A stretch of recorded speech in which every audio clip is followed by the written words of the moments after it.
కలియుగ వైకుంఠనాథుడైన ఆ వెంకటేశ్వర స్వామికి భక్తులకున్న అపారమైన ప్రీతికి తిరుమల కొండపై కురుస్తున్న ఈ భక్త జనావృతమే సజీవ సాక్ష్యం. అవును, తిరుమల గిరుల్లో గోవింద నామస్మరణ అంబరాన్నంటుతోంది. గురువారం ఒక్కరోజే ఏకంగా 75,428 మంది భక్తులు ఆ ఏడుకొండల వాడిని దర్శించుకొని పులకించిపోయారు. అయితే శుక్రవారం రద్దీ మరింత పెరిగింది.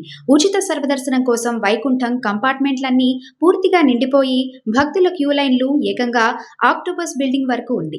ఉదయం 8 గంటల తర్వాత లైన్లలోకి వెళ్లే సామాన్య భక్తులకు ఆ శ్రీనివాసుడి దివ్య ముఖ దర్శన భాగ్యం కలగడానికి ఏకంగా 18 గంటల సుదీర్ఘ సమయం పడుతోంది.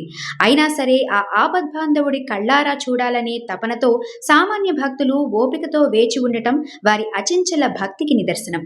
ఇక 300 రూపాయల శీఘ్ర దర్శనానికి 3 నుండి 5 గంటల సమయం పడుతుండగా గురువారం ఒక్కరోజే 42,566 మంది భక్తులు స్వామికి తలనీలాలు సమర్పించి మొక్కులు తీర్చుకున్నారు.